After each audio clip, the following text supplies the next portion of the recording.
Behind me here is the famous Sagrada Familia, arguably one of the most beautiful churches in the world.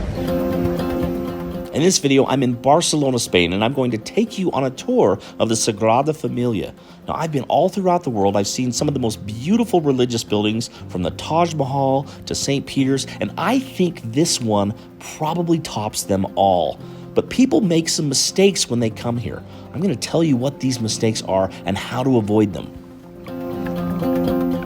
The first mistake that people make is not realizing that the Sagrada Familia is still under construction.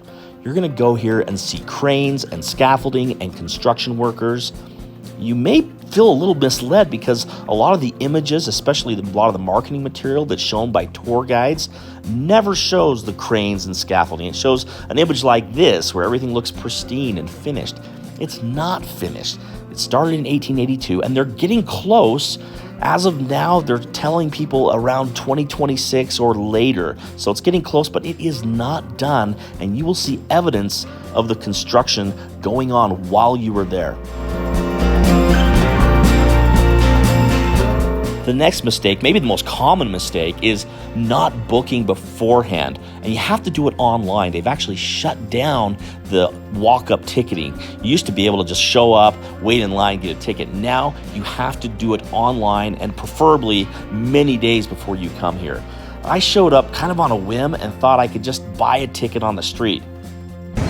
I have utterly failed today to get tickets. I've tried everything. I did go talk to a couple souvenir shops and a couple tour operators. They had nothing. So I spent literally an hour online trying to find if there's any availability. The closest I can get is Monday, right before I leave. So, word of warning, you better find your tickets online before you get here. There's really no workaround. There's no back channel way like there is in some other places. Some other places you can show up, wait in line, or go find a third-party tour operator. Not here in Barcelona. You better book your tickets online, whether directly from the place or from a third party. The next mistake that people make is not downloading the app before they arrive for their tour. Now, the main reason you want to download the app is because it has the audio tours on it. So you download the audio tour and you can listen as you walk along. There's two different audio tours. There's a shorter version and then a longer version. It's like 45 minutes. But either way, make sure to download the app before you arrive. So here's a mistake. It was a mistake not to bring my Airpods. They've got this app that you can download, and it'd be perfect to have my AirPods in here just to walk through the audio tour. Unfortunately, I didn't bring them. So you've waited in line, you've gone through security, maybe you're now listening to an audio tour. And as you're starting out, your first instinct is to go inside. But hold off just for a minute. It would be a big mistake not to look closely at the Nativity Facade. From a distance, you can tell there's some unique designs going on here, but you can't really make anything out. But as you get close, as you approach the entrance, you can see Mary and Joseph and baby Jesus. You can see the wise men and the shepherds. The detail here is really astounding. And keep in mind, this is the part of the church where famous architect Antoni Gaudi worked on personally before he died. With any big cathedral, my favorite part is walking into the entrance and then looking up at the central nave. There's a certain beauty to that. But here at the Sagrada Familia, it's almost a breathtaking experience. There's just nothing like this. There's no other architecture similar to this. There's no cathedral I've been to where you see these huge columns stretching so high up, and it really resembles a forest.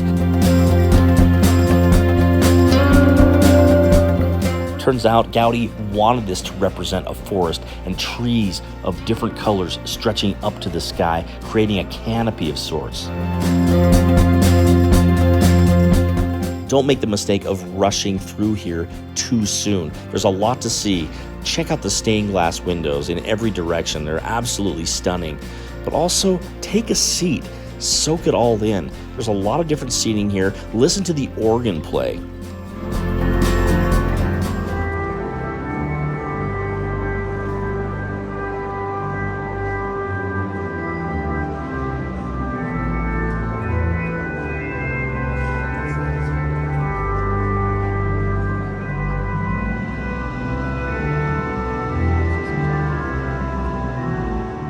One thing you may notice about this cathedral is the illumination. The lighting that penetrates through the stained glass windows seems to light up the whole building, much more so than you'd find in a normal cathedral.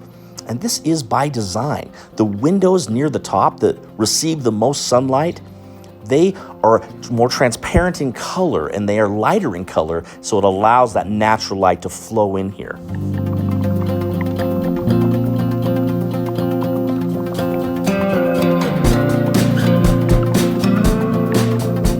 One mistake that people make is they skip this hallway, which is on the right-hand side as you approach the Passion Facade leaving the building.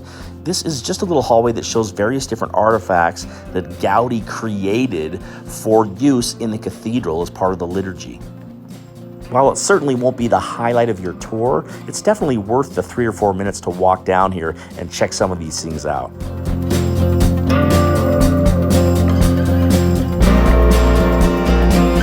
Now let me give you my most controversial opinion in this video, and it has to do with the tower tour. When you purchase your ticket to the Sagrada Familia, you have the option to pay a little bit more, about 10 euros more, to take a tower tour. Don't make the mistake of thinking this is going to be some grand highlight.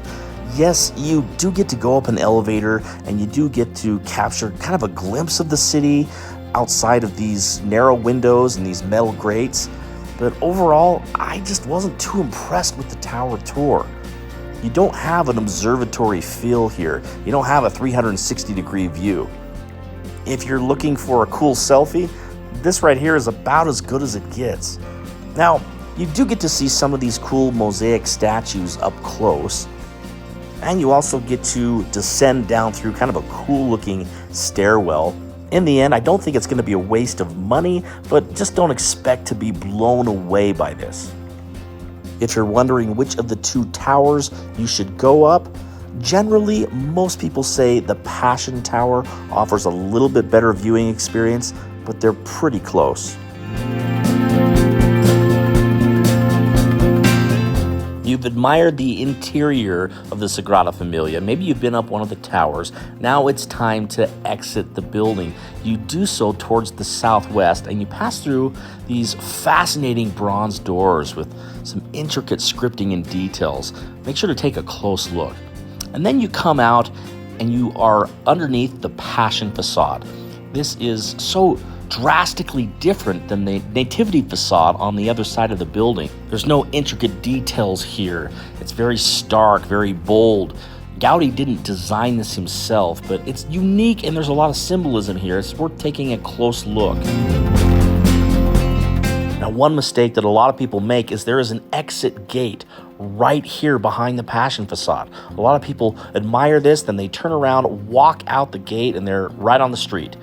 Don't do this. That's a mistake. You definitely want to check out the museum. Work yourself down. You walk down a few stairs back underneath the building, and you'll find the museum. And it's absolutely worth spending 20 or 30 minutes here. The museum has some cool exhibits and displays and artwork above and beyond the information that you're going to get on your audio tour. So definitely worth checking this out. One of the more fascinating exhibits, in my mind, was the 3D models that show the various different designs and the stages they went through as Gaudí was architecting and designing this, starting with a much more simple version of the Sagrada Familia, and then that progressed to something a little more complex, and ultimately to the design and the architecture that we have now. The 3D models were kind of cool to look at up close.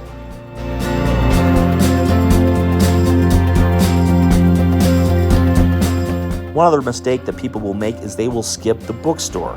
The bookstore here is great.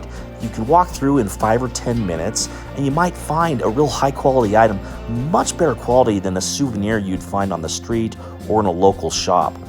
Years ago, my wife and I were walking through here, and we found a nativity set.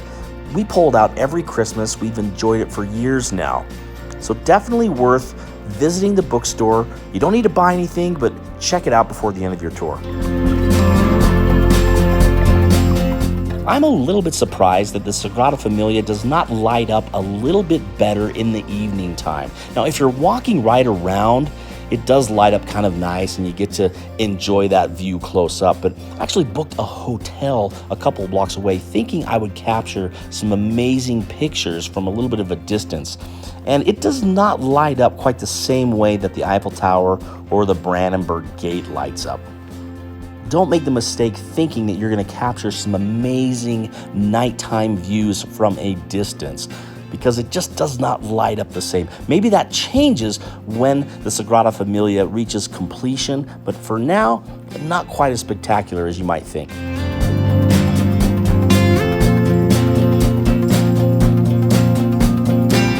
One last mistake that people make, and a recommendation for you, is to explore the neighborhood around the Sagrada Familia. There's a lot of great shops around, a lot of things to see right nearby, and specifically look for a restaurant. There is a pedestrian walkway directly north of the Sagrada Familia on a diagonal road, and you can walk up this pedestrian walkway. There's all sorts of restaurants there. I've dined at a number of these places, and they're good restaurants. You sit out on an open air patio and you can look straight up at the Sagrada Familia and be served some delicious food. I highly recommend this. You may as well enjoy the beauty of the Sagrada Familia over dinner.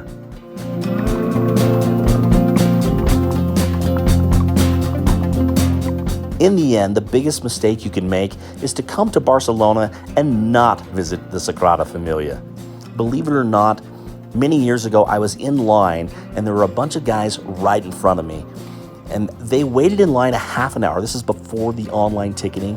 And then they decided kind of all at once that, it's not worth it. Let's go check out the bar scene.